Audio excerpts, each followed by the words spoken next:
Di dalam wilayah iblis, benua-benua menghilang satu demi satu, dan wilayah ketiga dunia kecil yang misterius secara bertahap mencapai puncaknya. Yang Kai berkultivasi di medan perang kuno. Jadi dia tidak tahu waktu dan hanya tahu bahwa dia akan menjadi lebih kuat sedikit demi sedikit. Ketika hanya setengah dari medan perang kuno yang tersisa, perubahan tak terduga terjadi. Pada hari ini, dia membuka matanya dan diam-diam mengalami perubahan di tubuhnya. Setelah menanyakan situasi di luar kepada Boya, dia mengetahui bahwa dibutuhkan setidaknya beberapa hari sebelum benua tertentu di luar dapat dilahap sepenuhnya. Jadi dia menenangkan diri dan melangkah maju.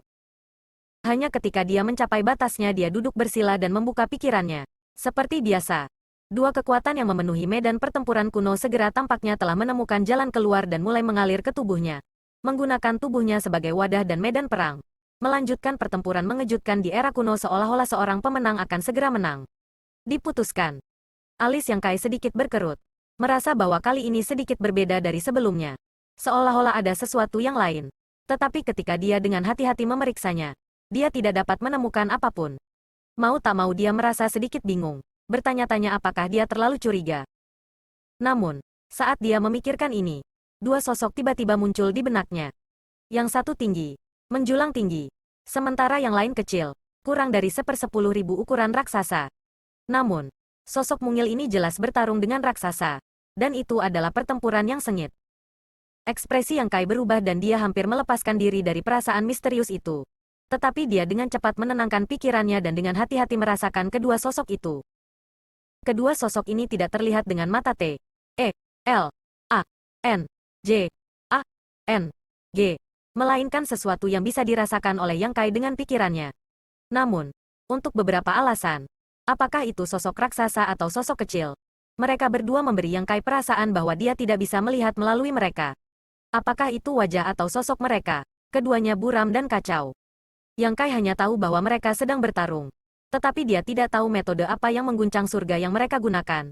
Jadi dia segera menjadi cemas. Medan perang kuno ini adalah tempat Kaisar Agung Flowing Time bertarung dengan seorang master ras iblis. Sekarang dia sedang bermeditasi. Dua sosok tiba-tiba muncul di benaknya.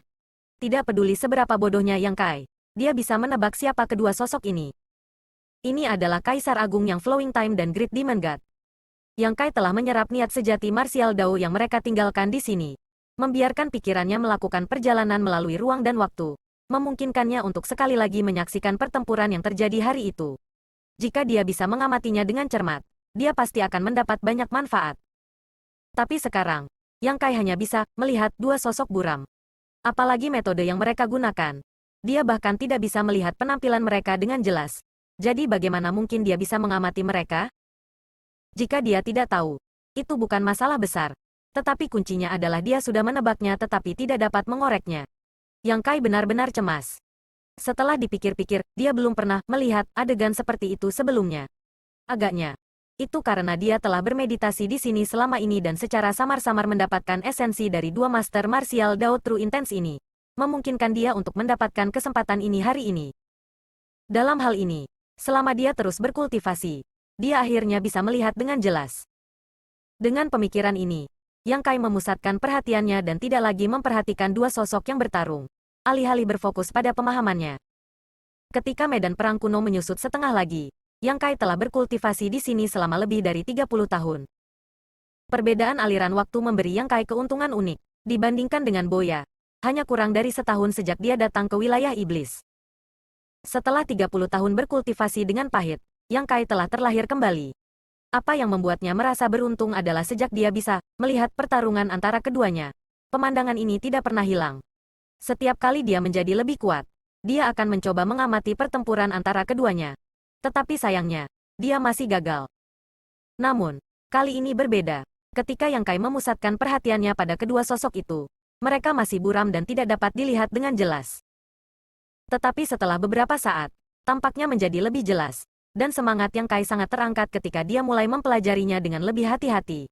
Di dalam laut pengetahuannya, Divine Sense-nya melonjak, air laut bergejolak, dan gelombang besar tumpang tindih.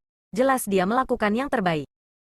Tepat ketika dia merasakan sakit yang tajam di kepalanya dan mulai merasa pusing, dia tiba-tiba melihat sosok kecil itu membuat beberapa segel tangan. Hukum waktu melekat di sekitar tubuh sosok kecil itu, sebelum mengirimkan serangan telapak tangan. Mata Yang Kai berbinar ketika dia melihat ini. Dia sangat akrab dengan kekuatan segel dan serangan telapak tangan itu. Ini adalah segel waktu berlalu. Selain itu adalah segel waktu berlalu dari Kaisar Agung. Seni ini adalah kemampuan ilahi yang terkenal dari Kaisar Agung Flowing Time. Di masa lalu, Yang Kai secara kebetulan mendapatkan manik musim semi, musim panas, musim gugur, dan musim dingin dari manik 4 musim. Dari manik 4 musim ini, dia telah memahami jejak hukum waktu dan memperoleh segel waktu berlalu. Namun, ini adalah sesuatu yang dia pahami sendiri. Jadi sulit untuk mengatakan apakah dia telah mendapatkan esensi dari kemampuan ilahi ini atau tidak.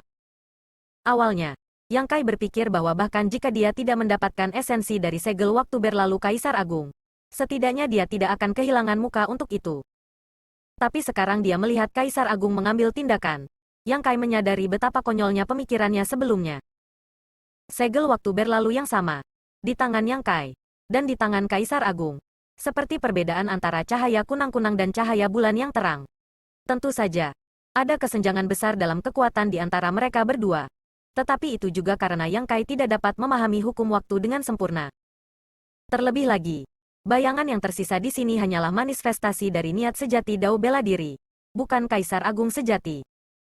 Namun, meskipun itu hanya gambar bayangan, segel waktu berlalu yang ditampilkannya jauh di luar jangkauan Yang Kai. Jika telapak tangan ini mendarat di atasnya, apakah dia akan segera menjadi debu? Menatap kosong ke telapak tangan ini, seluruh pikiran Yang Kai dipenuhi dengan rasa pencerahan. Jadi beginilah cara Time Flash Seal digunakan, tidak masalah jika tidak ada perbandingan. Tetapi sekarang setelah dia membandingkannya, dia menyadari bahwa segel waktu berlalu yang dia gunakan hanyalah permainan anak-anak. Setelah serangan telapak tangan pertama, segel waktu berlalu lain muncul, seperti siklus reinkarnasi. Pertempuran sebenarnya jelas tidak seperti ini. Kedua hantu ini hanya dibuat oleh Yang Kai setelah menyerap True Intent Martial Dao. Hanya karena Yang Kai telah mengolah segel waktu berlalu sehingga dia dapat melihat pemandangan ini. Mengamatinya lagi, Yang Kai memperoleh beberapa wawasan. Dan di medan perang kuno, tubuh transformasi naganya juga mulai bergerak, membentuk segel dan memadatkan hukum waktu yang samar di sekitar tubuhnya. Tidak sampai kedua hantu itu tiba-tiba runtuh, Yang Kai akhirnya berhenti. Menurunkan kepalanya untuk melihat kedua cakar naganya, Yang Kai tiba-tiba mengepalkan tinjunya dengan erat dan menyeringai dengan ganas. Meskipun tidak mungkin baginya untuk mencapai tingkat Kaisar Agung Flowing Time, jika dia menggunakan segel waktu berlalu sekarang, kekuatannya pasti akan mengalami perubahan yang luar biasa. Berdiri, tatapannya setegas langkah kakinya, dia berjalan ke depan.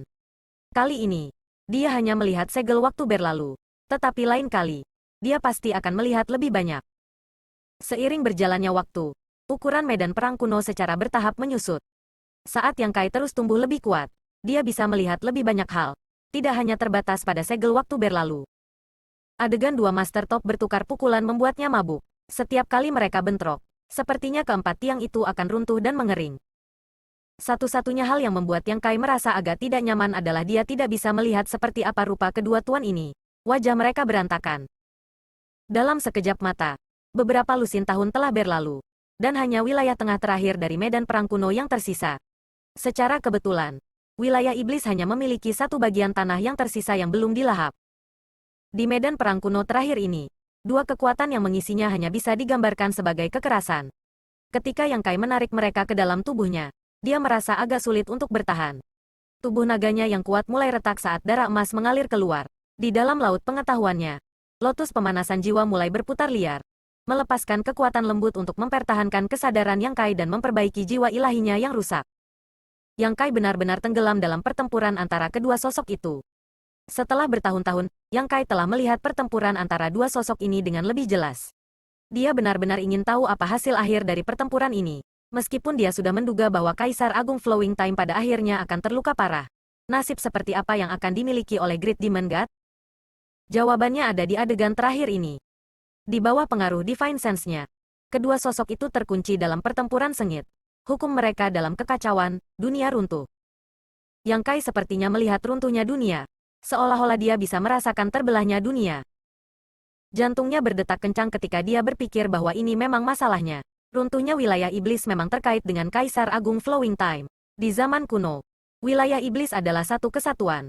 Tetapi setelah Kaisar Agung Flowing Time bertarung dengan Great Demon God ini, wilayah itu pecah menjadi potongan-potongan yang tak terhitung jumlahnya dan tersebar di kehampaan. Kedua tuan, di sisi lain, menutup telinga untuk itu. Tidak ada yang lain di mata mereka. Hanya mereka berdua. Berjuang sampai mati untuk beberapa alasan yang tidak diketahui. Ruang dan waktu terbalik, dan tabrakan terakhir terjadi. Telapak tangan Kaisar Agung jatuh lagi, menyebabkan sosok raksasa itu tiba-tiba membeku. Mengangkat kepalanya dan mengeluarkan suara gemuruh saat retakan muncul pada sosoknya yang gigih. Hati Yang Kai menegang saat dia diam-diam menjadi bersemangat. Adegan seperti itu berarti bahwa hasil akhir dari pertempuran hari itu adalah kemenangan Kaisar Agung. Meskipun luka-lukanya masih parah, setidaknya dia telah kembali ke Star Boundary dan dimakamkan di tanah kelahirannya. Sama seperti Yang Kai diam-diam senang untuk Kaisar Agung. Dia tiba-tiba melihat dua sinar cahaya muncul di wajah sosok raksasa itu. Selama ini, Yang Kai tidak dapat melihat dengan jelas seperti apa rupa kedua tuan ini. Dan wajah mereka ditutupi dengan kabur, seolah-olah mereka mengenakan cadar. Sampai sekarang, sosok raksasa itu membuka matanya dan dua sinar cahaya keluar. Satu emas dan satu hitam.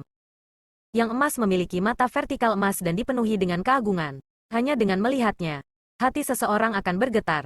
Seolah-olah bahkan jiwanya harus tunduk pada keagungan ini. Sementara yang hitam sehitam mutiara, tanpa pupil.